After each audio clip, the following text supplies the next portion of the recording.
Okay, so I'm just gonna chill in the YouTube for a minute while it does its thing, and I will chat with chat. I don't want to not have the chat this time. Okay, so it's told me that it's redirecting to YouTube. Okay, here we go. So, hi, chat.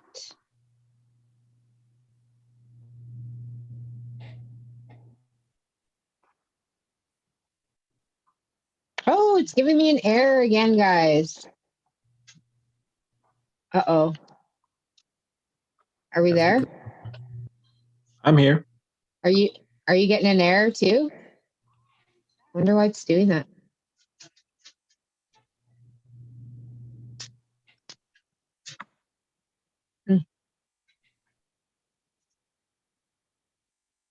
I've got it. No, and it's saying this action isn't allowed for chatting. So something's limiting our account. It's the Cheap Home Grow account. Yeah. But don't worry about it. I wonder if they must have been able to chat on Sunday. So something must have happened since Sunday because I could not, the live chat was not enabled. Yeah, it could just be keyword flagging, something like that. Yeah, like someone maybe reported it is what I'm thinking. Yeah, I don't know. It could be just like if you had eat weed in your name, got weed in your name, maybe that's it. Something like that. I mean, something silly like that.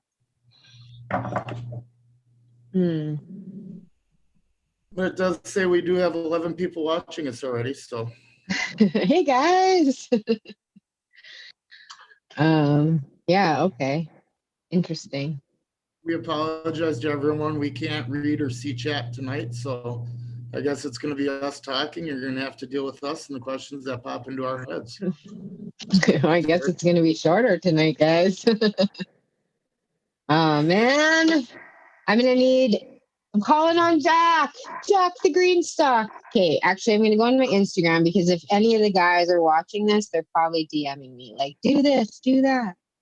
No, nobody is. All right. If you have any alerts to tell us or any ideas on how to fix this, DM me at Miss Snooty Grows on Instagram. Or if you have any questions during the show tonight, yeah, actually, we're all on Instagram, so feel free to reach out to any of us, and we will be watching and checking our DMs for questions. But in the meantime, let's get back to the show. Okay, so I am Miss Nudie Grows, and I am your designated host for this evening. I just got off my working job, and so just bear with me as I get high as a kite, because that's what happens when you stay sober all day. And the boys will help me out. So to my, I guess on the show, are you to my right? Yes, we got Casey. I'm honeybear_Casey on Instagram. I'm a Michigan, what do you call it? Brain fart because I'm sitting here getting high, of course. I'm a Michigan caregiver. We're getting high as kite. Here in the Upper Peninsula of Michigan. This year it's not as cold as everyone thinks, so it's been a warm winter, and looking forward to chatting with everyone tonight and I missed you guys. Always. And then below me, always. If you can see him, Alki, the Alchemeister. Yeah. Hello, guys. I'm Alchemisten, ALKYMISTEN, Denmark, DENMARK on Instagram. And I'm a home grower from Denmark, and I love cocoa. That's putting it simply. And yeah, love bioavailability, love nutrients, and I love messing around with the plant. Just experimenting and learning by doing, trial and error. Simple as that.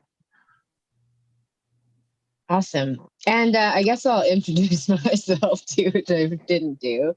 I am a home grower, a medical grower, and a production coordinator for my real job. So I'm surrounded by weed day in and day out, and it's awesome. Lots of weed.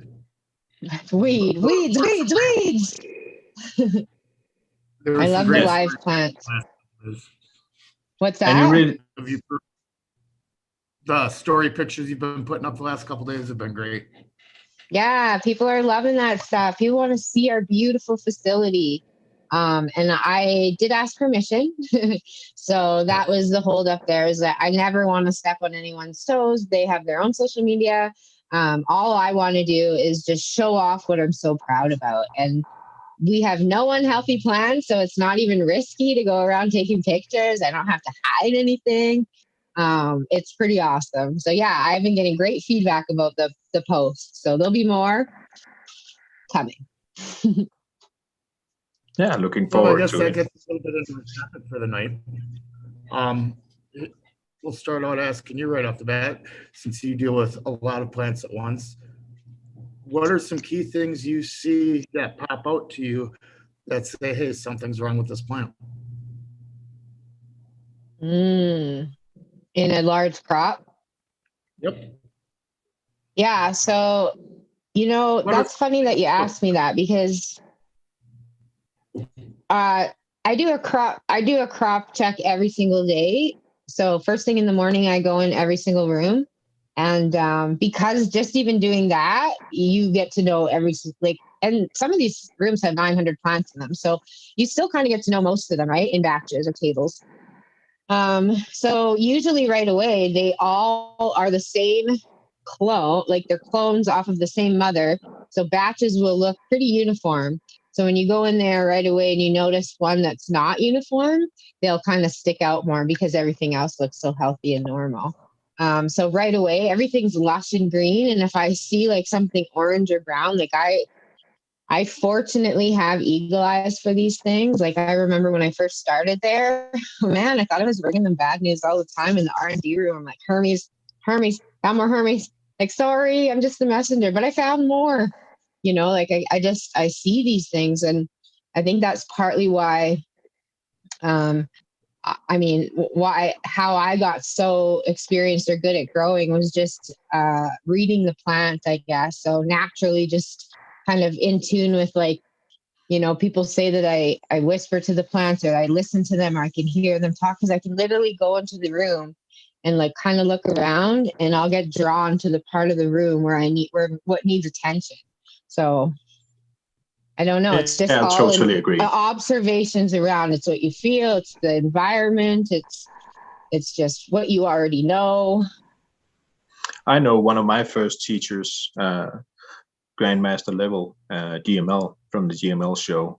One of the things he said that I liked was that he said, if you didn't address an issue, if you didn't put that into your head, thought about it, discussed it with others, tried to map out that problem and the cause and effect, then you just didn't do anything.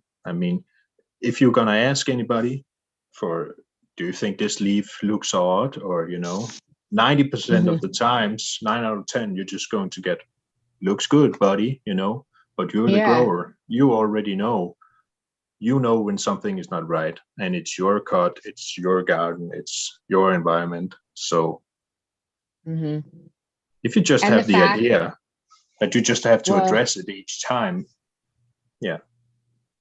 just like all the different deficiencies and the horrible mistakes that I've made in my own grows, like still continuing on always. Like I just have made some really big ones, and like a million tiny ones, and like because I had to like problem solve my way out of those things, and I observed what those early signs were, and I was kind of diligent some of the time writing shit down and taking pictures, that when I see stuff, I'm just like, oh, that's that, and then I have an idea of what it probably is, and then you can research further, leach test, do whatever you need to do to figure out if you're actually right. And most of the time lately, I've been right. So yeah, and I think there's no shame in it.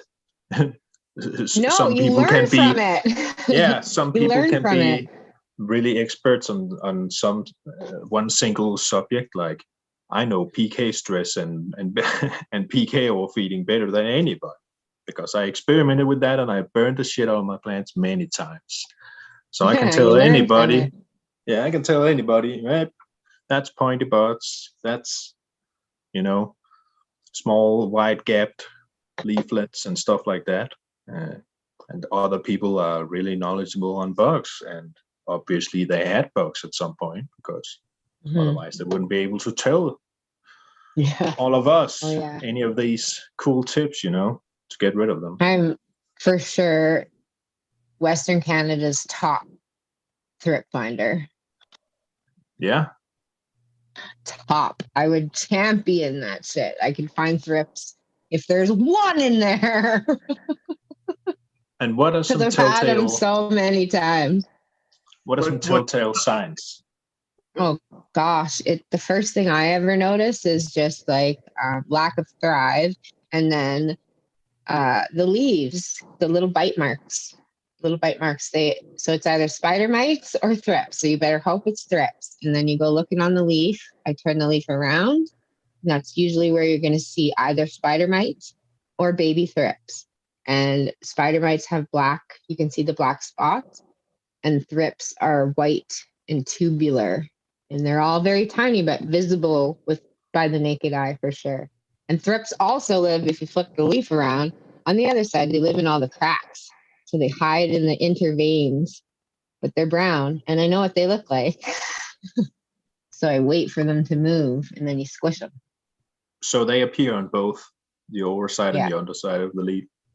Yeah, And you'll the see, like, babies and the amateur ones are on the underside, and then on the top side, the adults mostly live there because they fly. and if I remember correctly, it's like white specked dots, right? Like a white spit mark kind Spider, of. like baby yeah, like a worms. spit mark. Yeah, like a little tinier than a rice, but like it's the shape of a rice on the undering of the leaf. That's what you mostly notice, I think. It's just smaller, like very small. Right. And they're crazy looking when you look at them. So let's just take it from the very top. I'd like to know, like, despite saturation, like despite being a little bit on the dark green side or a little bit on the yellow light green side, like saturation of nutrients, are there any other signs that you're looking for in veg? For thrips? Yeah, for So like just thrips, like in general, like, Oh, like small deficiencies discoloration. and other things. Yeah, oh, I see. Discoloration of the plant stems, discoloration of the veins in the leaves. Not the And the same color plants as get the sick. If there are too many, or if you're overpopulated with thrips, your plants become less vigorous, and it's like they have a lack of drive. They become skinny. yeah, they can even become like that from a lack of circulation or just an Mhm. overabundance of leaves. Yeah. Like I remember when I started out, like my second grow or so, I just thought, okay, let's not put a fan in there. Let's just put the same light, the same everything, and just see how it goes. And they'll just get limp, and they'll start having deficiencies. And even if there's no cause for that deficiency, it's just a lack of circulation, a lack of healthy Mhm. transpiration. Yeah. A lot of things can look very similar, and that's how I teach some of the people at work too, is that like you just really need to know all the information about the plant before you can make a diagnosis, because so many things have similar symptoms or the same symptoms or can look the same. especially when you're getting into mobility issues and whatnot with deficiencies. They can look the same, especially in the Yes. early stages of them. Oh Yeah. yeah. So knowing maybe we should go over that. What's mobile, what's non-mobile, where early signs of deficiencies show up.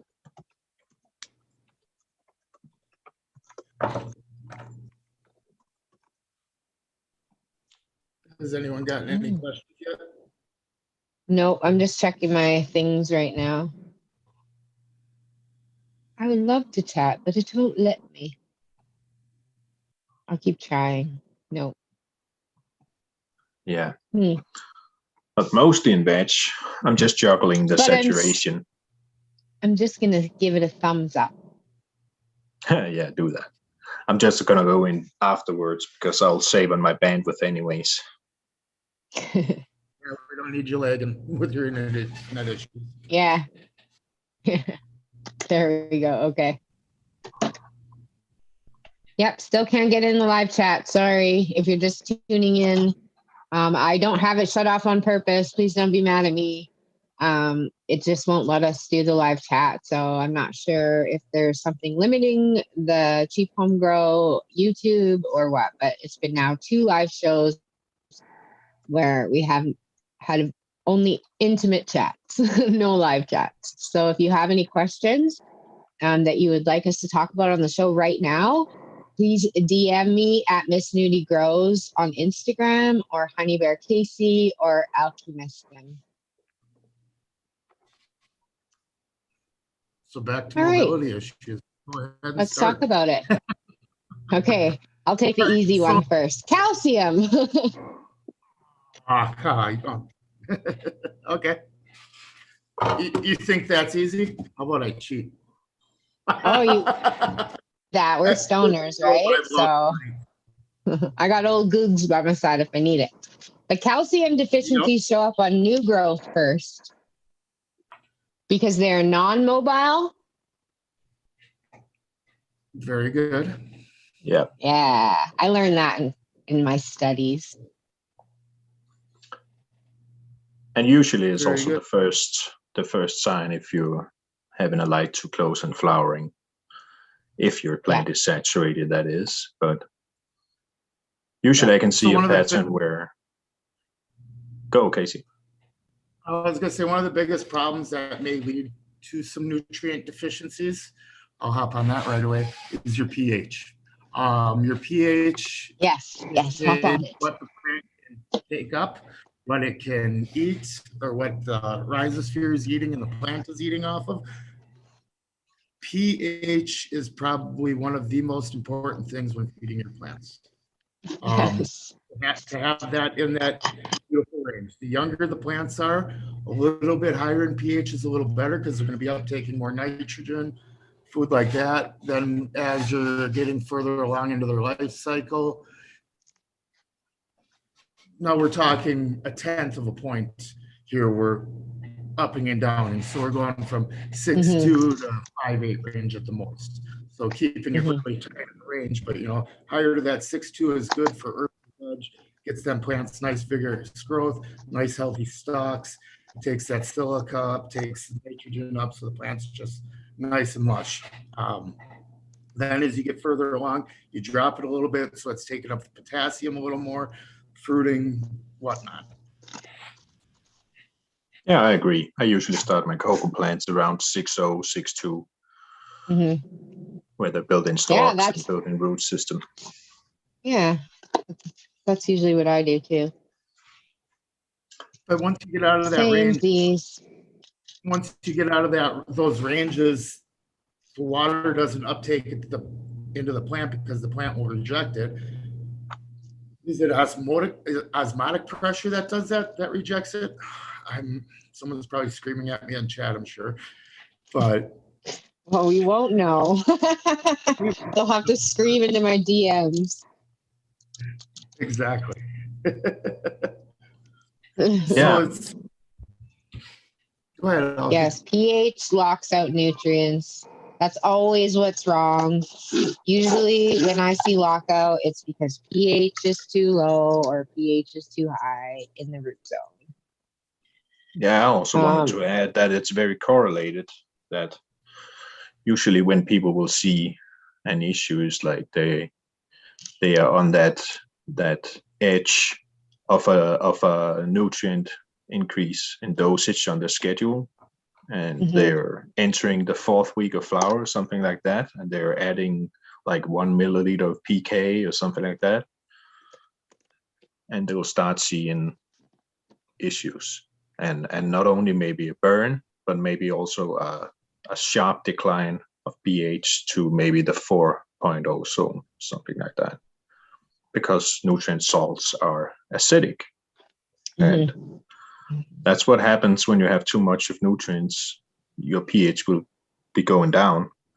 And when you have too little nutrients, I've experienced that yep. every time, every single time you overfeed your plants, you nailed it. Your pH plummets and it locks shit out. Yep, and it can get a little bit hard to recover from that. But I mean, don't fear. Just keep feeding the correct pH and put a little bit less. Reset. Yes. Yeah. Put a little bit less nutrients in until you see them clear up and take off some of that dark camouflage saturation, and then you can continue with a safe mode dose, as I should say. Like, I think that's what people do the most. In my experience as a grow coach, people will usually call me after their first grow, after they don't finish it or something like that, because there's probably nutrient issues. And or mainly bug. What's I have that? got a question. Or bug issues usually. That's why they won't call you back. Oh yeah, bug issues. Yeah, they're too embarrassed. They got the plague. A question for you off Instagram. Understandable.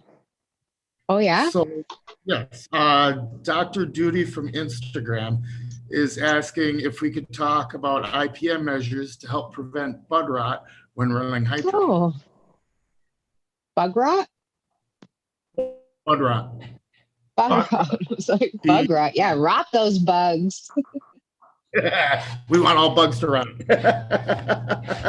No, bud rot. Yeah, okay, I got you. Well, don't feed at night. That's one of the first things that you can do, is just like, I always feed them first thing in the morning when they wake up. I mean, when they wake up, not your night or their night. Depends on what their night is. When they go to sleep, do not give them water. They're not uptaking any of that. Let them get their transpiring done. Let you get that humidity out of the room before lights get dark. That'll cause too much humidity, not enough air movement. Yeah, that's a big one. Buds I got leaning bud on rot. each other, not being separated. So correctly, or tying your plants up correctly. Yeah. So many times I see people scrog wrong, and it's like, ugh, drives me mental. It's a pet peeve. I keep it to myself, but you're driving me nuts. Here we got three colas sticking up through this chunk and nothing sticking up here, and they're leaning on each other, holding each other up. And like, yeah, why do you even have this scrog up? What's this scrog in here for? I know, man. I know. Yeah, those are some of the answers. Bud rot, yeah. Bud rot sucks. Watch your lights out humidity. Definitely. As a home grower, always watch your lights out humidity. Go in there. Doesn't matter if you did it last week. Go in there at least a few times a week and check your lights out humidity, like 15 minutes after lights out and 1 hour after, and maybe just before it comes on. I was going to say an hour before they come on. Also do the same before they come on. Know when we have to pump those dehumidifiers up. Actually, one of the reasons I defoliate late in flower is because that's an easy way of locking in the humidity. Defoliation, yeah. If you're growing in small spaces, you definitely need to defoliate just to not have bud rot. Even if you have fans in there. Another first-time growers, a big mistake that I've seen and done myself is people plugging in their fans to the same timer that their lights are on. So the fans are not going at night. And it's like, oh, why is it so moist in there? Well, let me tell you, you need to plug your fan into a separate place because it needs to go all night long. There needs to be a fan at your canopy and there needs to be a fan underneath. That's another thing that people don't think about. Also, sometimes people think you don't need an exhaust in flower. Like, I can understand in Alberta winter, it's like, yeah, in my house, it's probably like 30% room humidity. So it's super low, but still in that flower room, if I don't have the exhaust on, it's 80 to 90% humidity in the flower tent. So you still need an exhaust, even in winter. Bud rot. So I've got a little update from him. He's saying no night feeding. He's feeding 4 times a day. Sounds like he has some very healthy plants. Only when the Yeah. lights are on, very open and clear canopy. This is for 2 5,000 square foot rooms. Not all our strains are getting rot either. Wonder if there's any pre-flower measures. Oh, he's in a big space. I see. Yep. Air movement is something I'd Mhm. really check. You Yeah, might like be what having kind of what's running his making sure like the H? strains Does he have an don't- HVAC system? Yeah. Like what's his system? Yeah, something's got to be going on with the HVAC there also, where it's not evacuating properly. Or circulating fresh air too. Like some people are just recirculating the humid air. There still needs to be fresh air, especially if it's a bigger, like what do you say, 5,000 square feet? Yeah, Like yeah, that's huge. 1,000 square foot rooms.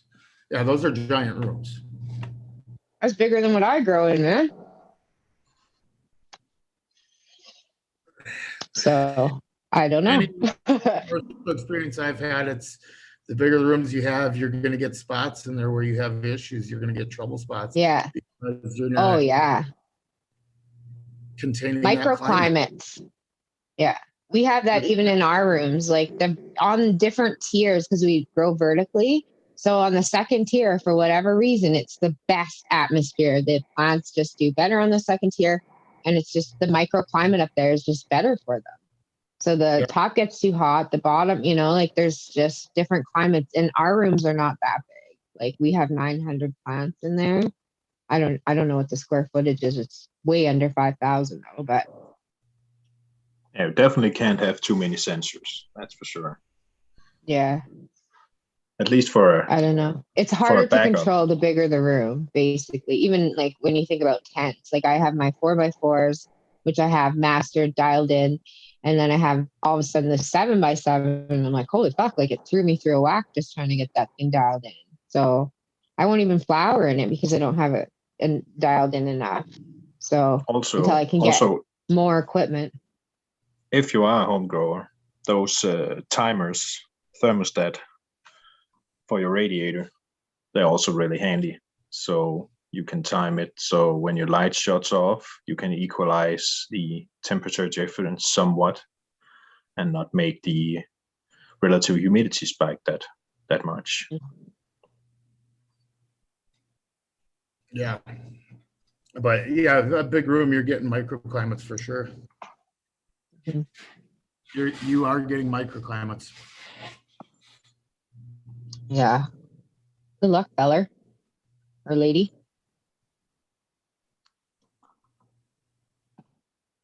I like that someone reached out on the DM. More? He's in Oklahoma currently. Oh, nice. Yep. Mid US. And I was going to mention flowering when you're flipping.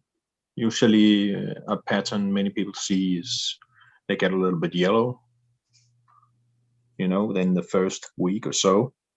Yeah. And that's just a sign that you need to bump up your nutrients. And yeah, like in the centers, like when the centers like of the, how the plants lighten up in the middle when they're ready to go into flower.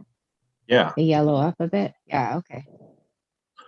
Yeah, they say it peaks, like the late veg is very similar to the first 2 weeks of flower. Like when they're that developed, they can take some more nutrients and just aim to get them a little bit more saturated before you flip, because they will empty out those reservoirs or those reserves of energy they have in the leaves pretty quickly. And when the stretch starts, it will amplify even more. Yeah, they're hungry. They're starving. Really it's like they're starving right at the beginning. They're exchanging it so quickly. It's fun watching them. This is my favorite part. You should see our most recent rooms now that we've got the nutrition more dialed in, like fierce, man. Like these plants are fierce. Oh yeah. The more you dial them rooms in, they just got to be. They finally it's just like, yeah. I was wondering how much maintenance you have. If you're on irrigation team, do you have lines that clog every day or something like that? Or what's like a Um, weekly routine? yeah, like we're like the cleanest facility I've ever been in. So we don't have a lot of blockages and stuff. We do a reset in between batches, whereas like some of the places, I don't know what the mandate is in Canada, but they'll do like 2 a year or something like that. They'll like loophole some shit where they don't have to clean the room in between batches. But this place cleans the fucking rooms in between batches. So every 3 months, like each room is getting like such a thorough clean, including all the emitters. And the irrigation team comes in between every single flower batch. The irrigation, after it's been sanitized and cleaned by our amazing sanitation, like the most amazing sanitation team, we come in there and then we test every single emitter. We remove and replace, and we make sure that they're all running perfectly. We like make sure there's no debris in the lines. We ozonate. We use ozone, so everything is super sterile. And then while we're irrigating, there's a person running the machine in the irrigation room, and then there's a spotter. So I'm usually the spotter in there with the plants. And so when I'm in there and he's irrigating, I'm checking the emitters because we do sometimes have blockages. And then when that happens, we just deal with it. Like literally, if we have to, we'll take the lines off and, blow the wall. Like I'm wet every day. So, and that's just like, because we're hands on. We have 10 rooms, so it's manageable between even just the two of us. There's only two irrigation people. There's one of us in the room all the time when we're irrigating. So it's not an automated system, which is, obviously more ideal in a big setting. We're more hands-on, so we don't have as many issues. We make sure the plants are getting exactly what we want them to get. We're testing at the other end. And do you use something like a salt dissolver like Casey, like a drip clean or? When they do the reset, they use hydrogen peroxide, I believe, to do the emitters, but we can't use that with the plants in the room. And But you don't put it in your res. I mean, a little bit of flora clean or a little bit of drip clean, something like that. No. Okay. No, we push ozone through in between each batch, so that's what cleans. It's like sterilized RO water. It's sterilized with ozone. Yeah, to sterilize the room.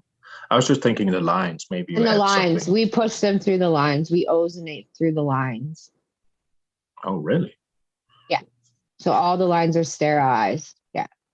And every single day, we sterilize the main plumbing. So not the lines where the plants are connected, but where all the nutrients are coming from. So from our machine, all the manifolds and through all to the rooms, the piping, we flush those out at the end of each day with sterilized RO water to a dump. Each room has a dump valve. So it's pretty in depth. It is, and it's just clean because there's so many rules with things about sterilization and cleanliness and what you can and can't use.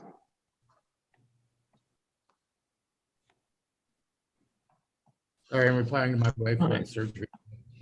Oh, well, that's good. You do your good husband things. Your good husband things. Sorry, did that answer your question? I hope so. I hope so too. But yeah, it's sterilized. It's like the cleanest place. I just can't say that enough. You walk into every room and it's white. I love watching pictures of your facility. Yeah, it's beautiful. We need to take on the same standards as food production. It needs to be sterilized and clean like that. Yeah, exactly. We're producing something that people are ingesting into their bodies, whether it's through Absolutely. an edible, inhalation. Your rooms need to be clean like that. People are ingesting it. You don't know what they're going to be allergic to. You need to be careful. Yeah. You need to be careful. And that's why, there's such stringent mold and mildew testing, and why some organic matter has such a hard time getting through testing. It's some people are allergic to those things, so they have to put it on the lists. Yeah. Some things just make people sick. Yeah, I can only embrace that, pushing the bar a little bit. Okay. It's fun though. Yeah. Well, I've battled a lot with fungus gnats this winter, and I know I'm not the only one because I've spoken to a lot of growers, and it seems to be the same. Everyone I talked to this winter has a lot of fungus gnats, Hmm. and I've been soaking them with hydrogen peroxide twice now. And Does that work for you? Well, it doesn't eradicate them completely. The first What, time I didn't see much, it kept putting traps up. But the second time I did it, they're actually gone now. But Ooh. What's the percentage? Do you use 3% hydrogen peroxide? I think I Dilute used 1 liter, 10%.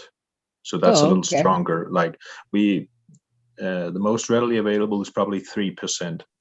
Yeah, And that's what I find. And yeah, in pharmacies, that's also what you use to sterilize wounds and stuff.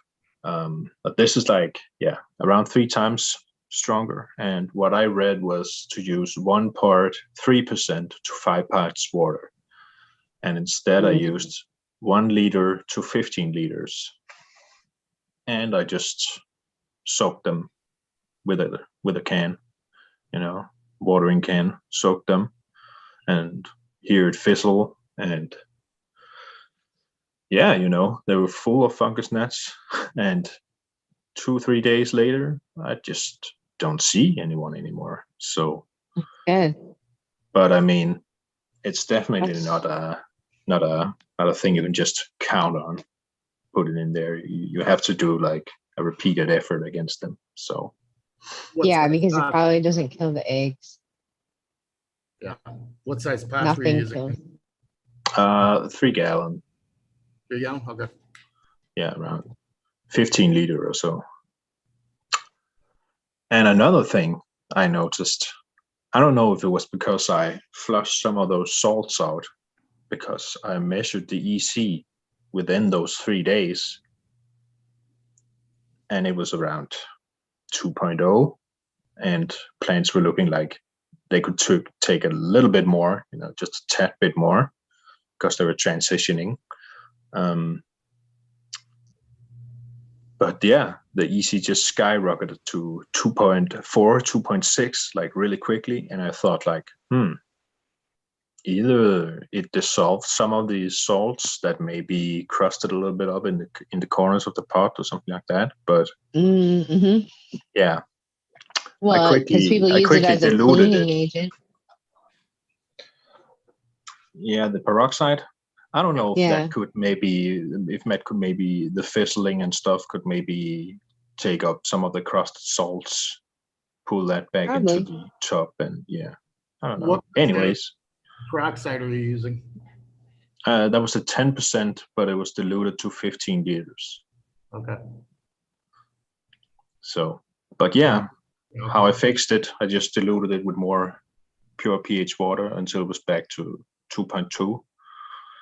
And the leaves didn't take so much damage, so they got a little bit wider gaps between the leaves, and a little bit darker color, but that's it. So yeah. Interesting. But what do you think? Do you think do you notice a big shift when come like week 3, day 21, something like that? Do you notice a big shift in nutrients, or like it sucks up like a sponge and it becomes darker? Or after the 3 weeks of stretch, I noticed that they slow down a little bit for the most part.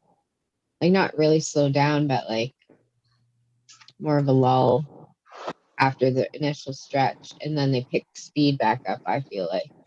And they change appearance a lot, right? They start growing because they don't leaves. really grow any more vegetative stuff, right? Like that's when they're like all focusing on pistil development and bud development. I saw one comment one time. He said, I noticed that when plants flower, they will grow less and less leaves of the plant. And that is partly true, but it isn't true to the point that you shouldn't notice the amount of fingers coming out through the bud, because that's some of the ways I assess whether a feed is too strong. Oh yeah. Well, They'll yeah, like you if know.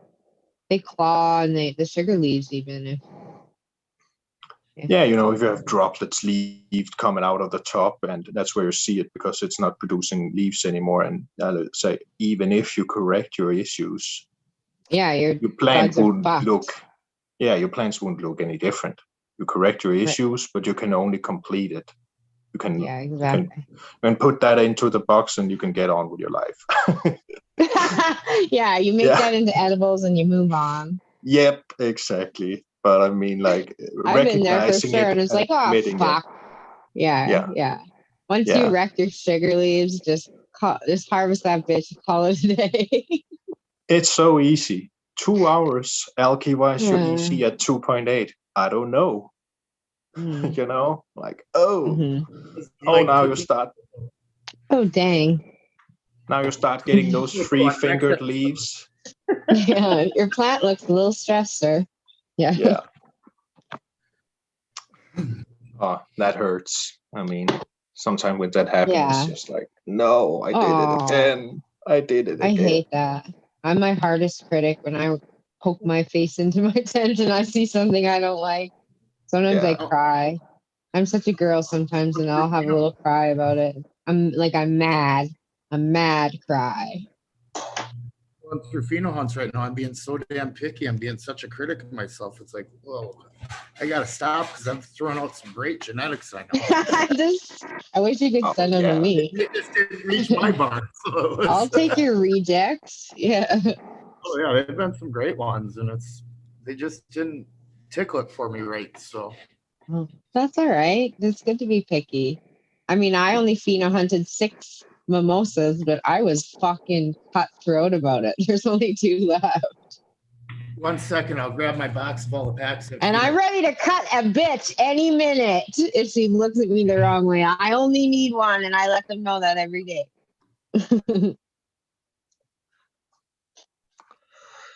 This is Ooh, pheno hunting right here. That's what I've gone through. that's a big box of seeds. Oh, these are all empty. I mean, there's Oh, a you've lot. already planted all those? Holy fuck, that's a lot of plants. Damn. Damn, that's like my entire collection right now currently, and I thought it was large. That's just your like monthly drop. Yeah, that's like the last year I've gone through. So Nice, love it. I mean, you got to have back Ziplocs full like this everywhere. I don't know that yet. I have my final seed drop of the. No, it's not of the year, I guess, but like I'm taking the summer off, so this will be my final seed drop until fall. Coming up this week in the new moon week. Ooh, it is the new moon. Ooh, Set Which your one intentions. What's that? are you gonna pop? Oh, what am I not popping? I got all those Amaretto genetics, so I'm super excited. Little shout out. We work with the 72 virgins at work, and we work with the Seroquel at work. I've grown out the Thousand Oaks at work with the team, obviously not me, but in R&D. Look, you got some too. I dig it. I love those strains, so I ordered them for myself. I've not heard I'm of them. excited. Where It's are they also from? R&D for my company because I'm going to master them at home. I have all our products from work, so I can just experiment and fuck with these strains, you know? He's from Eastern Canada. Yes, Eastern Canada. I thought he was from the States. Nope. We don't want him. No. Luke's a good guy. He's just crazy. Does some great. I like a little crazy. Yeah, we like crazy here. Yeah. He has some amazing. Yeah, these genetics, you'll see, they're fucking dank, man. Like the resiliency on these 72 virgins, like I don't know what fans I have out there watching, but if I have anybody out there that knows about these 72 virgins, like you've got to be excited that this is going to be released soon. Like these things grow awesome. They made it through like hell's fire, and I can't talk about it, but hell's fire They came out like really good terpene content. They're purple as fuck, frosty as fuck, and they smell nice. Like And they're vigorous. so vigorous, like so vigorous. So Purple, like they turn purple on day one of flower. Like insanity. It's So I Thousand can't wait. delicious. What's it? Yeah, Thousand.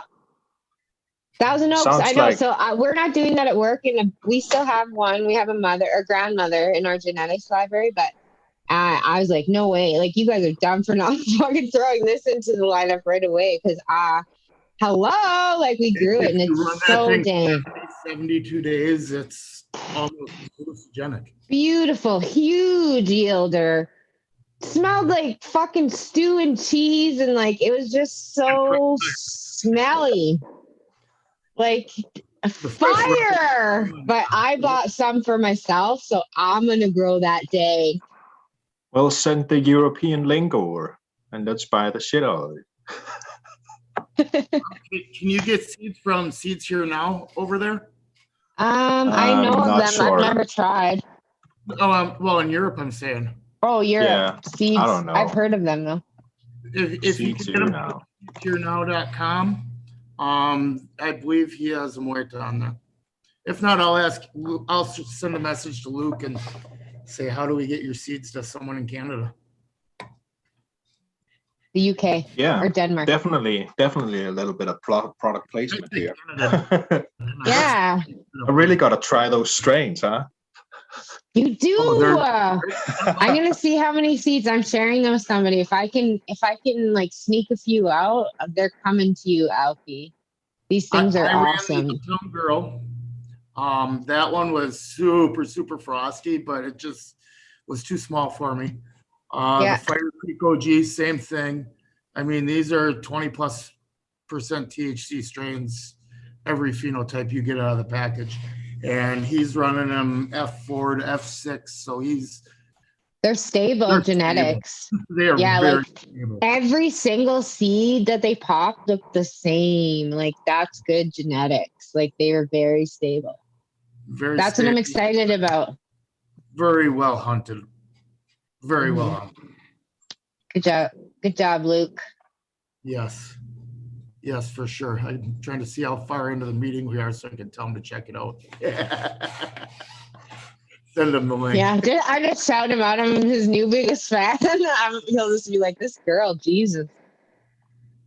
But yeah, like I will. If I like something, like if somebody has a product that I like, I will shout it to the rooftops. Like, but if someone has a product I don't really like, I just keep quiet about it unless someone asks me directly. So I'm not a bitch either. But yeah, this is like by far some of the nicest plants that I've seen, and like by far the best plants we have at our facility for sure. So, and we're growing. We have, can I say this on here? I'm going to tell a secret. Okay. So there's a genetic on there in his lineup called, I don't know if I can pronounce it. It's the Habajawana. I need to maybe look it up. Okay. This one I'm super excited about, and I'm looking it up.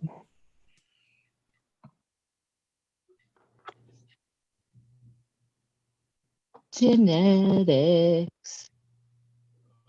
Here we go. I know. I'm like building it. Oh, he sent me also, when he sent me my seeds, he sent me a card that was handwritten. Yes, I love it. And said, welcome. I'm a soldier now, Casey. We're soldiers on the same army, dude. I'm like, yeah, I love this. Here we go. It's called Marajuasca. Sorry, I fucking killed that name. Marajuasca. I'm very excited about it. We started it in R&D. It's made from the oak tree, which is also in the Thousand Oaks. So you'd probably like it too. We'll see. I'll send you VIP pics. Yeah, sign me up, man. Send them to me. I'm excited to see them. I'm going to send you the website right now, Alfie. Cool. Okay. So that you can just check out, because the other thing about his website that I really like, I know I'm just going to plug this guy all day. but is the stories behind the strains. Love it. Like I just dig the storytelling. He's a very good writer. And then Yeah. also like the history stuff. Like I really like it. I like that. When I go on, like the other company that does that really well is called Amsterdam Marijuana Seeds. They do all their own strains too. Their genetics are fucking fire. I just spent $400 on 40 seeds, so you know they're fucking fire. And 2 packs were for free, so expensive. But it's worth it because they're all amazing. And whoever writes that stuff does such a good job with the history. You're like, yes, I want them. I want them. Yeah, see, Sorry, I like it. I can't see where I'm holding it because I'm blocking. You my can screen. see, like, you can't read it obviously because That's on the we're up top. old and. But yeah, like I like that he does that. And everyone comes with a business card with his name in it. Stickers. Stickers. Luke's awesome. Oh, I like my stickers. And he's a snake I fan. love stickers. Keep them fuckers away from me. I hate snakes. Snakes. Oh yeah, I learned that. That he talks about that on his website. I think that he was like a reptile guy. I don't mind snakes. Keep me away from like spiders though. Like I have limits. They just get squished. Unless they're like this big. See, I'm Then such you a shoot 'em. natural nerd that I'm like, I can't kill it. But I just want it to go away. Like I was literally laying in my bed like 3 nights ago and a spider was on the ceiling right above me. And I'm like, this thing is going to fucking drop into my mouth as soon as I fall asleep. But I still didn't kill it because I'm like, let it live. No, But it's in my stomach. Yeah, it's somewhere inside me for sure.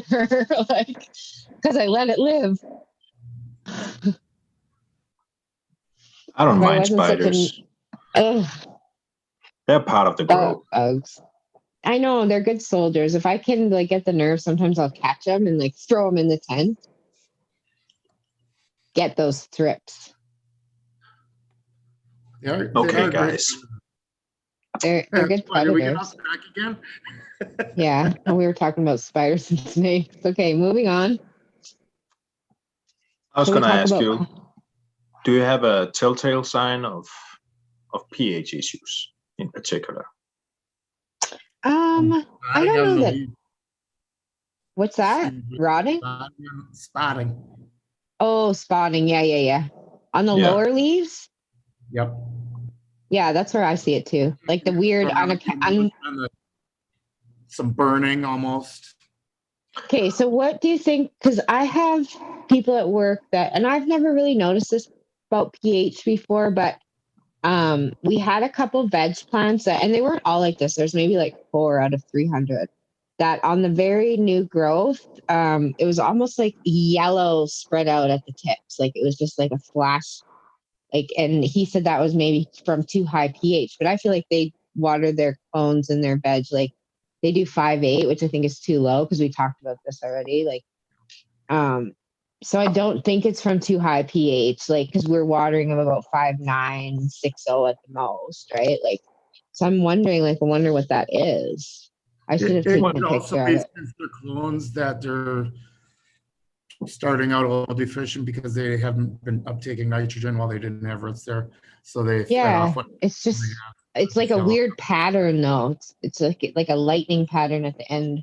I don't know. It's hard to explain. I'll take a picture next time. Could be leaf septoria, but yeah, I take pictures a lot and sometimes I forget.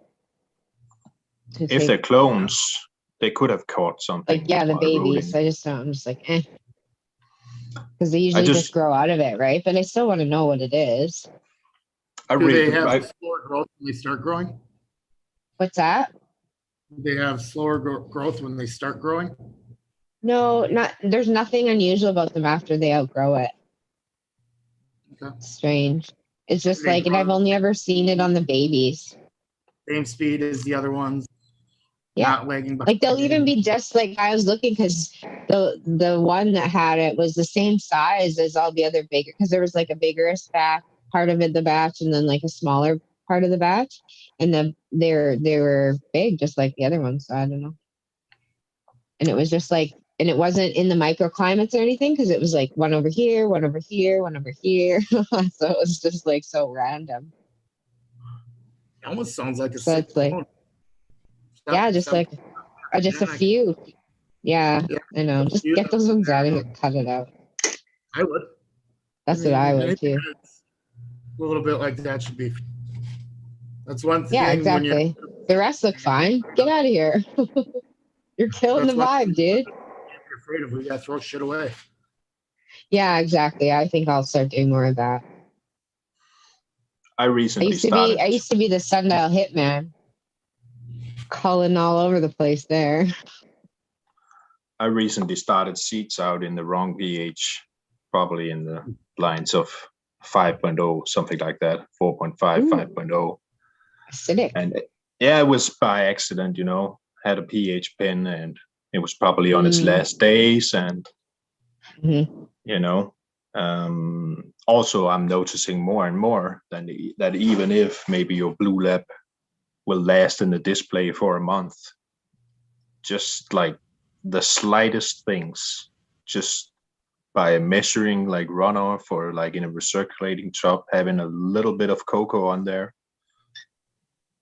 can just completely destroy your pH reading if you have just a tiny speck of cocoa on your probe, or if you by accident knock it just a tiny bit I know. on anything, They're so go and sensitive. recalibrate that straight away.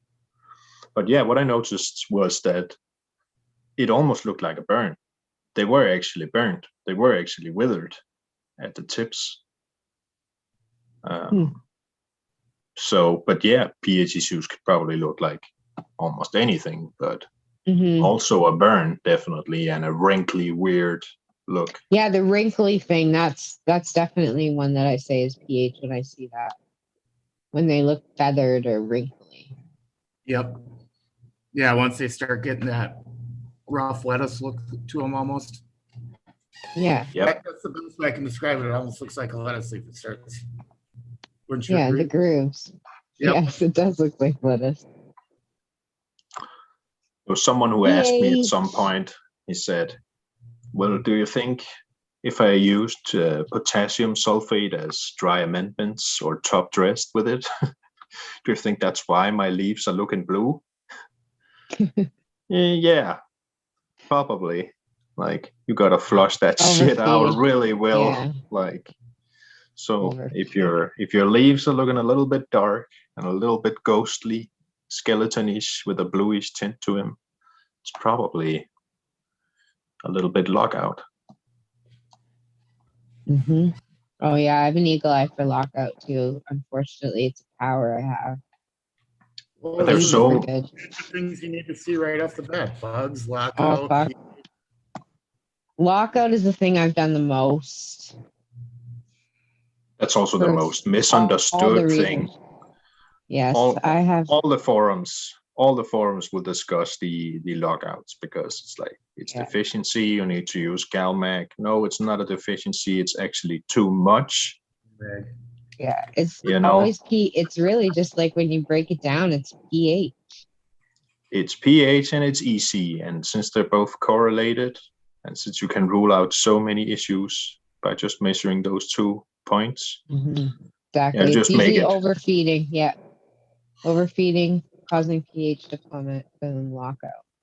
And it also brings me back to another point I wanted to make.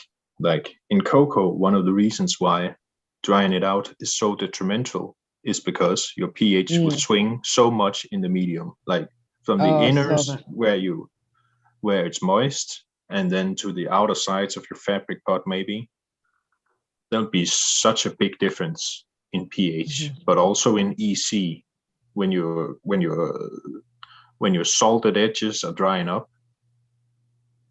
The EC will climb, and when it dries up, your pH will also probably lower, actually. Yeah, because probably the EC lower. always goes up. That I've gotten lockout from doing that so many times, just from lazily not wanting to go and water my plants when I need to water my plants, and then I always regret it the next day because that's exactly what happens. And as soon as I measure my runoff, it's like the EC is like not measurable and the pH is probably 10. Yeah. If you want to grow marijuana, you cannot be lazy. There are no days and nights off. You need to be there every single night for your girls. Yeah. Don't order them People so heavy that you underestimate. don't order them daily. It's you want them to have to be fed daily. It's Yeah, they're your animal job. farm You animals. Get snooze, you to them lose. first thing. You don't get to have your breakfast first. They get to have their breakfast first, and then you. Yeah. Yep. That's also what I see with Coco is that Yeah. you can kind of skimp on the feeding and then you can feed them once per day. But as soon as they have a significant root ball going there, you start to see that if you just feed them at random, like let's say 10 o'clock, and then you're doing 18 o'clock the next day, and you start to see that you get random deficiencies because you're not changing that plate of food and you're not doing it regularly. You're not doing it at any schedule at all. No, they like it scheduled. I agree. Yeah. And I know that too because I used to do it so unscheduled, like you're talking about. And now that I have my girls haven't, like, it's just more dialing in, right? Like, that's just one thing to add to the dialing in part. It's just having a regular watering schedule. I remember and some having people. it first thing. I remember some people used to tell me that in cocoa you don't necessarily need that large pots, but I'd like to say that it's dependent on your style because cocoa definitely depends. Like, what do you say? It depends how often you want to water them. Yeah, exactly. Yeah, smaller exactly. the pot, the more water. You better be watering it 20 times a day. I'd say my go-to for once per day feeding would probably be a 5-gallon. Yeah, me too. I only started going up to bigger pots so that I could water them once to twice a day versus I had them automated, which they were getting water every hour while the lights were on. To big pots. But that's when I used to cram 20 plants into my tent in 1-gallon pots and like 2-gallon pots. Which, I mean, I do have an upcoming run of organics heading in like that. It's all about your canopy space. That's what you should figure your yields on, not per plant. It's per how much canopy you're using. Actually, that is the truth because I get 2 pounds out of a tent, no matter if there's 4 plants in there or 20 plants in there. It's all. And I've tested it time and time again. I've gone up. It's from 1.5, and now I get 2 out of that tent, and it doesn't matter how many plants I have in there. It's about canopy space. You're right. Yep. You can only produce. I always wondered why that was, and it was different plants every time, but it's a trend. Mm-hmm. It is. You should be able to take a space if you're growing correctly and have everything screwed correctly and know what you're going to pull consistently out of that space. Just by the size of the space, not by what you have in there for plants. The amount of plants in that space doesn't matter. See, I didn't know that until I actually experienced it. Like, through like say 3 runs. That's not saying you have giant bushes and one giant bush under a light and a huge open spot. Oh yeah. A giant bush. I'm talking. But fill it. Canopy for a whole. Yeah, table. fill it. I fill a tent. Yep. No scrog, but training those plants is important so that I can fill the tent. Yep. Training. If I had a bigger space though, like or a room, I would be scrogging for sure. But I don't need to. Yeah, I'll get there. My next house that I purchase, I'll just put the living room. I'll scrog that whole living room. Nice. Oh, I love house plants and everything. You're all getting the scrog. Roommate in the scrog. Scrog master scrog. Yeah, scrog life. Hashtag. Awesome. Have you guys ever had a pot in flower that you burned really bad and it turned into kind of like pointy buds with just a hint of orange in it? And then you're just watching a small little bud develop. And at the end of flower, you're not really getting more than you started with Oh, yeah. because you burned it so bad. Especially with Oh, field yeah. going through, you start with a medium, you hope on the nutrients, and some of these plants can't take any nutrients, it seems like, and you just burn the shit out. Oh, Yeah, and there's so much difference, especially sensitive. that week 3, come week 3 or 4 when you're bumping up your newts. Yep. Bumping up your newts with newts. Sorry, it just came to me. But yeah, that's one of the worst symptoms I can see. Like if I see pistils that should only be white at that stage, like week 2 to Brown. week 2 to 5 being red, then I'll start crying because I know my yield will take a suffer. Yeah, it's true. And when these things happen, especially at the beginning of flower, if your plants aren't healthy before you go into flower or at flower, and they're being overfed or they're not being, watered to run off and being flushed properly, like your yield is going to be affected. If your plants get locked out, yeah, they might look nice, I guess, but like your yield is so affected. It won't look very loyal to the strain looks. I mean, you'll probably get more or less the same look with a burnt plant. Yeah. In many cases. Just much smaller and not as dense either. Like it's fluffier. Exactly. You want the quality. Yeah, it's the potency also. THC for sure. Like that potency just won't be there. Everything's affected. Like the plant can look kind of normal. That's what I don't understand about not the LP I'm at now, but the LPs I've been in and worked for. Like, like they're like, yeah, look at these dank buds. And I'm like, have you never seen weed before? Like, what's wrong with these things? They all have lockout, dudes. Like some people don't see it. They don't understand. But it so affects the outcome badly. But you can also have 90% of all nutrients producing more or less the same crop, and then you can have 10% nutrients that are producing what I call like an opinionated crop, because they are tuning some parameters and maybe pushing it a little bit more, and then you will get the same big, like tennis ball knocks every single time. But is that loyal to the strain? Like, is that authentic to that strain's looks? You know what I mean? The microclimate can also affect that too, I think. Like environmental mutations. Yep. I think that's more exactly an environmental mutation. I see them.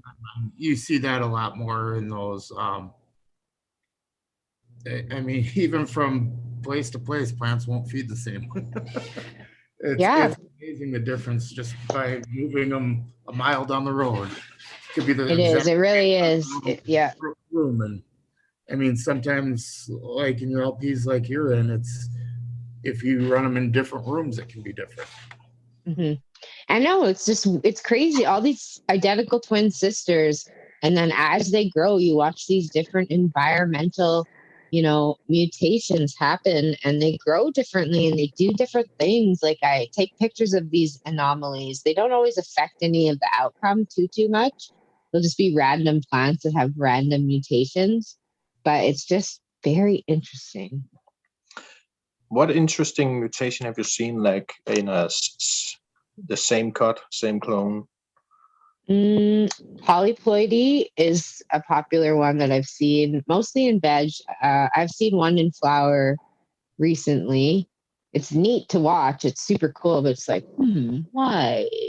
Why are you doing that? And your sisters are not. And at home, I've had a polyploidy, and I've cloned off this plant. It was my Candida plant. And none of the clones had this this environmental mutation. So that right there shows that it's environmental. And recessive. Because it's just, I never saw it come out again. So, and like, it shows up. It's like a localized branch mutation, somewhat. Yeah, and I don't think it's so much a microclimate thing for this. I think it's a nutrient thing. So it's however that particular plant is uptaking nutrients, because I mean, there's human error and everything when you don't have a super automated system. So that's the only thing that I can think to account for these just different kind of, you'll just see like, hey, that's your twin sister. Why does she look so deficient and small? But you are looking like fabulous, healthy, and the whole rest of the crop is. So it's just strange. It's got to be nutrient Yeah. root stuff. Another salt stretch symptom I wanted to emphasize was, if you ever seen the leaf stem junction, where the what do you call it? The petiole, isn't that what it's called? Yeah. Yeah, the petiole, the leaf stem junction there. Sometimes if it's too salty or too much pK, you'll see that it splits. So you have fingers out of the petiole. So it used to be a dot, right? And that dot would be a star. But then you're seeing the star become like split out, like that red little dot will split out into 5 fingers. So you have a little bit red of each finger. And that leaf will kind of look like a playing card, kind of like pointy, like the, but it's not the ace, it's the, what do you call that? Not hearts, the other red one. Diamonds? The one that looks like, yeah, diamonds, exactly.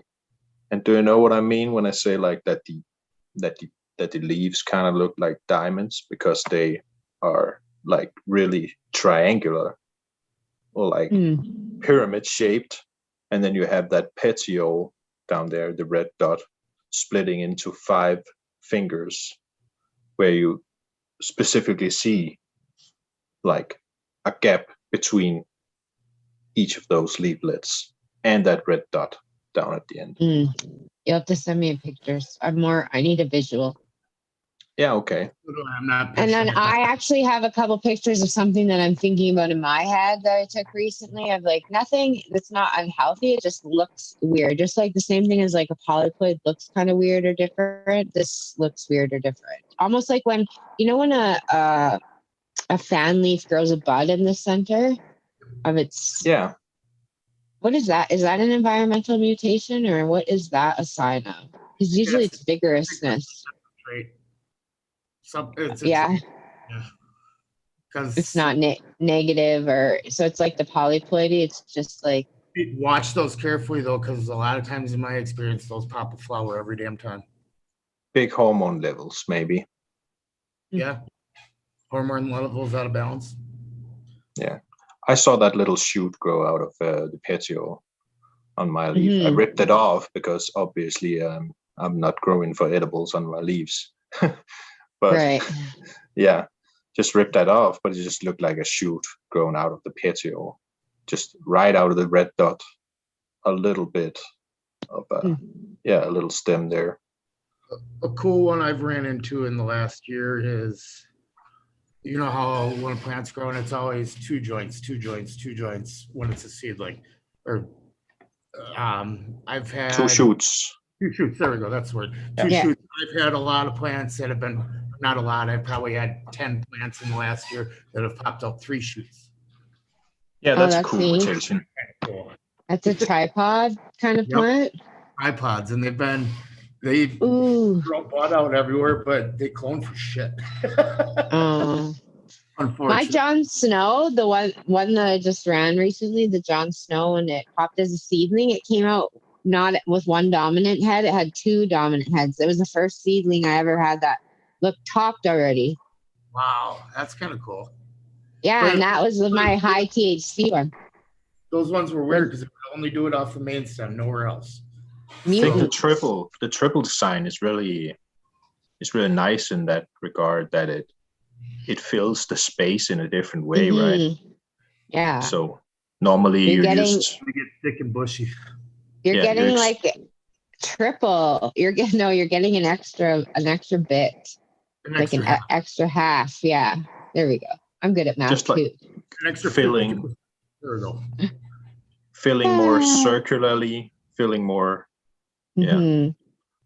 360 degrees instead of just horizontally, right? Yep, Yes. exactly. But you say they don't clone very well. No, they haven't. It's, I Okay. don't, Some plants are just sassy like that. I hate some plants like that. And if they're, Me too. F them. Get if out of here, Keith. if Get they're out of here.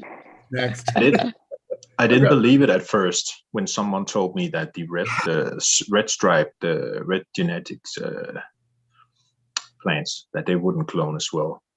But now I just had 3 phenos, one of them red striped, and that was the only pheno that only rooted twice out of 6 clones. And it always happened on day 11 to 13, something like that. So it definitely was a slow, That's a slow rooter. slow Yeah, rooter like I've that. had ones. I've had ones like that. And all the other phenos, It's like usually my day now. CBDs are like that. Fucking Anything that CBDs. pushes 12 days, I will not keep. I mean, I won't keep them in the cloner for more than 3 weeks. I want them to have that nice 10 days of growth while they're still in the cloner, establishing their root base, and then transplant. That's my But you Got should- your, you got And your remember, system. guys, this isn't the way to do it. This is just personal preferences. So don't hate on us if you don't like the way we say it. Yeah, that's a good reminder. Every grower is their own expert. Just keep your expertise to yourself. That's what I say. But we're It's chatting what about works it for here, you. making content for you. Yeah, we were just bringing a great point on when we were talking like the pre-show before starting recording, that even if you're out there and just focusing on a few topics and just making up your own reality and believing what you're believing in, I still think that's okay, because at least you are focusing your energy to a few topics and you're just saying to yourself, this is how it is. Like, it's the simple life of just accepting how it is, and that you can improve yourself, like personal development, by just focusing on a few topics and just excluding everything else. I think that's perfectly, I mean, I'm also guilty of that. I'll just nutrients for a long ass time until I'm tired of that, and then I'll switch topics. Good thing we like talking about nutrients. Mm-hmm. Oh, we didn't finish our talk about like what was mobile and non-mobile. We talked about calcium. Moving on. Hey, I talked about pH. Yeah, and then we moved on to other better things. Let's do one more thing. What's potassium? That is mobile. Don't let me think long enough. And it shows up in older growth. No, I'm telling you. And the No, I'm not. toxicity in new leaves. Toxicity is on new leaves? Then I'm wrong. It's non-mobile. Are you looking this up? Okay. Oh, it is? Okay, good. I was gonna say it's So, at least like everything I've been taught it is. yeah, because it's one of the NPKs. Yeah, and It's the K in the two PPs. yep. Yes. N and P and K are all mobile. Yes. Yes, that's what I learned. And magnesium, non-mobile. Yep. Or is it mobile? Non-mobile. Calcium, magnesium, non-mobile. Isn't calcium mobile? Calcium is not. Magnesium is mobile. Okay, so that's why magnesium shows up on lower, older growth. New growth. Yeah, okay, that makes sense. And the calcium always shows up on new growth, so that's why I say mobile, non-mobile. Because I've had that freaking deficiency the most. And as far as I know, you can't have them both showing up at the same time. Yeah, one or the other. Because calcium if you have too much calcium, it blocks out magnesium. Yeah, exactly. So you'll show a magnesium deficiency if you have too much calcium. Because I've had that problem because there's so much calcium in my well water. So I've blocked out magnesium. And that's how I learned about magnesium deficiencies hard. And at Sundial, they constantly had magnesium. They probably to this day have way worse deficiencies than when I was there. But the magnesium was strong in all the rooms. Like they were applying too much calcium everywhere And CalMag. to Got a problem? everything. CalMag. And the water has so much calcium. Plants grow sideways, add CalMag. That's everyone's first go-to is add CalMag. I don't even have a bottle of CalMag in my house. Calcium, Well- magnesium. I have lots of it in my well water, so I no longer need to purchase it either. So And you don't really need I've to never adjust it had that much. You can just keep the same recommended level up until week 2, 3 of flower, and then you can bump up your CalMag, but also bump up your NPK at the same time. So- Excuse me. So did anyone get any questions in their inbox that were missing? Oh yeah, I said I was going to pay attention to that. Gosh, I'm lucky I have any I know followers. a while ago you didn't pay attention. I did. I was telling the truth. No. Oh, someone clapped at my story, but it was irrelevant to the show. Thank you, Josephine Yvonne. Nope. I got your text, Casey, though. Thank you. That's how I knew you weren't I'm paying on it. It got approved in Canada. attention. Yep. So Sweet. I Check it need out. some. Okay. I'm gonna ask you guys one final question. Yes. Have you let's do guys it. ever known or seen pistils? When they have that vibrant white look and they looking all spiky and nice, like a hedgehog. Yeah. Yes. And then maybe you have That some, plant that looks like it. yeah, somewhat like that. Sonic the Hedgehog. That's a good In a white description. version. Yes, I'm picturing it right now. Yeah, with little Yep. white, thick and fuzzy.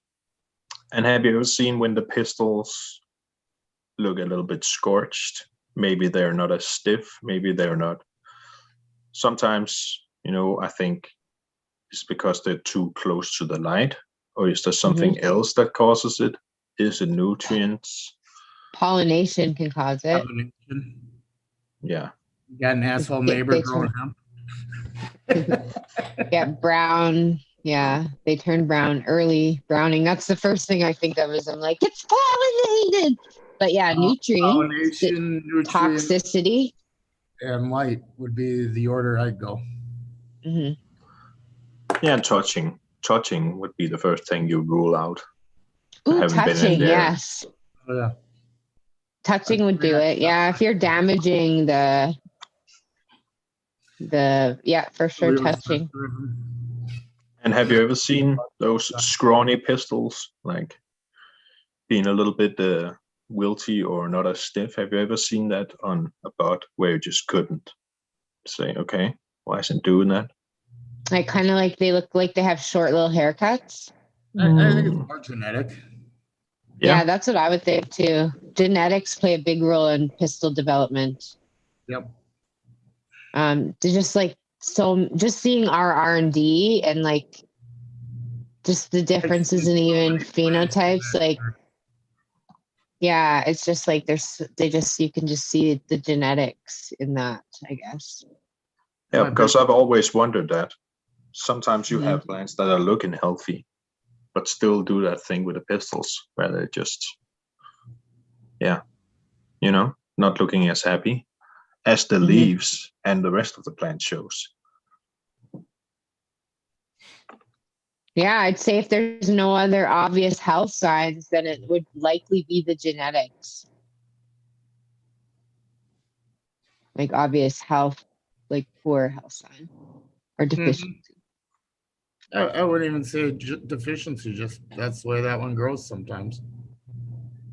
I've had different plants, just like the Candida, for example, like just like has such a lack of thrive, and it's totally the genetics. It's just like sassy as fucking veg, but as soon as it hits flower, it's like, who is this woman? Like Mhm. she comes out of her shell, like grows 4 times the size and is vigorous as fuck, hungry as fuck, and healthy as fuck. Like, but all through veg, it's like I'm trying to keep this thing alive, you know? I don't get it. Genetics. Genetics Thing. rabbit It's hole. the pheno. I got like a shitty bag of pheno seeds. Like it turned out to be high CBD, so it's got like a unicorn vibe.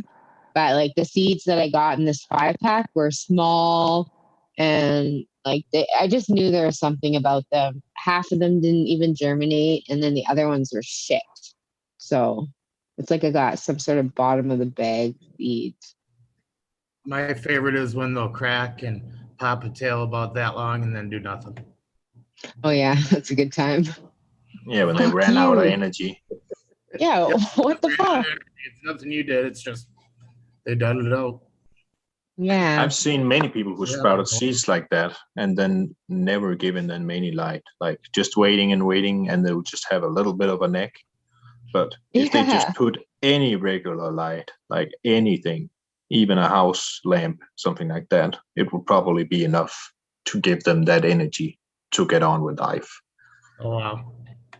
I've tried to let a couple smallies get going, like really giving them like weeks. I'm talking like I have the patience of a saint, and like usually nothing happens. So I pluck them out. Like sometimes they'll grow like 5 or 6 nodes, but they're literally still this small. I don't know. Yeah, I got some of them I'm killing tonight. Yeah, it's like weird. They just won't grow no matter what you do, what light you put them under, how much light you give them, feeding them. It's like they're still sucking it up, but it's like the atmosphere maybe is drying out the pot because they're fucking sucking up nothing. And then sometimes I'm surprised they have quite a little root zone when I pull them out 4 weeks later. And I'm like, well, where's all your growth? Those are So just who wrong knows? genetics you don't want anyways. So Yeah. Bummer. They're usually autoflowers. Bummer. I've been trying like autoflowers here and there. Nah. I need to stick to the good stuff. yeah, I'm sorry. I'm not an autoflower fan. Anytime I've tried them, it's no. No. I I love I love the autoflowers and I have community. good autoflowers. I like Dutch Passion does really good autoflowers, and our buddy Mandalorian Genetics, Yeah, there are good he's sending me autoflowers, which I'm gonna grow. So I'm super excited. So you'll see my fabulous autoflowers soon. The ones I got from Canuck seeds. there are good ones, but there are some out there. It's just like, what the hell did I just waste my time on? Yeah, I grew five Moby Dick autoflowers recently. 2 didn't germinate. No, 2 they germinated, but they died right away.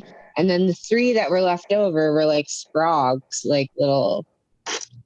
So I recently was like, "You're taking up my space and my time and my energy," and I chopped them all down, and they went into my pile with the bud rot nugs from outdoor grow or my topicals. And you will pay for 6 hours more of light from those 18 hours. So Yeah. So but bye. I'm a big fan of the community because, you know, if you wish, it will happen. You know what I mean? Like, but with that said, I get it, but I got people who want the same thing time after. Oh. Yeah, that's the only thing, right? There's not that yeah, consistency. I will support the community any day. I won't sit there and look down on anyone growing autoflowers. I'll grow autoflowers myself. I don't care. I don't care what people think because it's a highly wanted ability to just flower under any light and not care about light leaks, all that stuff. It's a great property to have, just like that. So My cat's trying to fuck with me. Sorry, but he's gonna attack me. I can see it. They're just not for me. you can also see it on a lot of the big seed banks, right? I mean, you can look at their photo period genetics and their photos, and then you can start looking at their auto selection, and you'll see that, Everyone's got their done. It's just they're so new. They're newer, so there just hasn't been as much time to stabilize the genetics. So if you want to buy the autoflower genetics, you need to buy them from the people that have been doing it the longest. So Mandalorian genetics again. It hit our full duplex dude. And then also Dutch Passion. And really, like, I can't think of anyone else because I've tried so many autoflowers and I'm constantly disappointed, unfortunately. What are your thoughts on Mephisto? I have not grown Mephisto. Actually, no, that's a freaking lie right away. I have tried to grow 2 Mephisto seeds and neither of them germinated. So I don't have good luck with Mephisto. But I've seen wicked things come from people that have grown them. The ones I've tried from Mephisto have all been a foot tall. Frogs. Yeah, okay. See, so I don't know. I'm just not having the luck, I guess. Like I had a good luck roll with some autoflower cheese from Amsterdam marijuana seeds. Theirs were very good. They were huge too.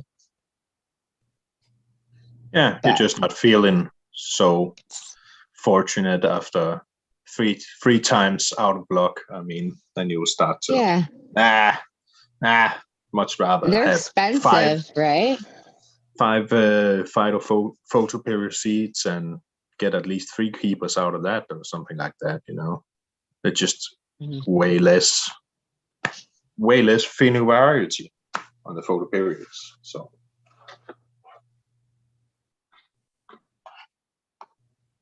purpose. So I dig an autoflower, and the autoflowers somehow, some way, have a purpose in my life, or they do in some way. I just haven't figured it out. but it also makes sense why So I it's such keep an growing uphill them. battle, right? you have one side where you have a sativa or you have an indica, and then suddenly you're throwing ruderalis in there, which is a recessive autoflowering gene. And then every time that gene disappears and you have to start over, you're crossing back into it. So it's just an uphill battle. It's like math. It's 3 corners of the earth or 2 corners of the earth. And now we have 3 corners of the earth and one is a recessive gene. So yeah, it would be hard to stabilize, but some people have done it. Yeah, I mean, all the power to those guys. Yeah, that's hard work. Breeding. It's a lot of work. It's not just chucking pollen. Yeah, exactly. There's a lot of research and development that goes into it. Planning. Yeah.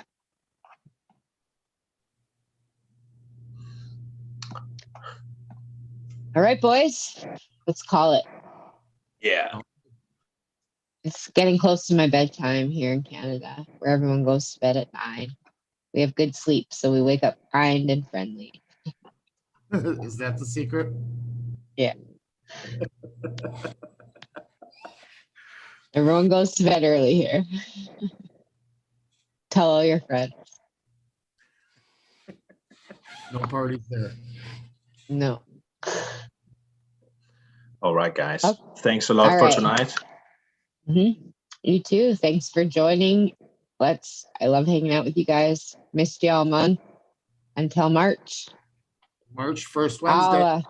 See everyone. Yeah, first Wednesday, 6:30. Hopefully the live chat's fixed by then. I'll personally look into it. Not that I know much about things, but I'll reach out to Jack and see if he can't problem solve something for us and Shane. So thanks. But until then, yeah. Miss Nudie Gross. I'm Bear Casey and Mr. Alki. Thanks a lot for coming, guys. Thanks a lot for a great show. It was a great show. We talked about a lot, so I hope everyone enjoyed it. Yeah. Reading the plant. Yes. Get to be one with your plant. Drop your seeds next week. New moon vibes. Yep. You betcha. Have a great month, guys. We'll see you next month.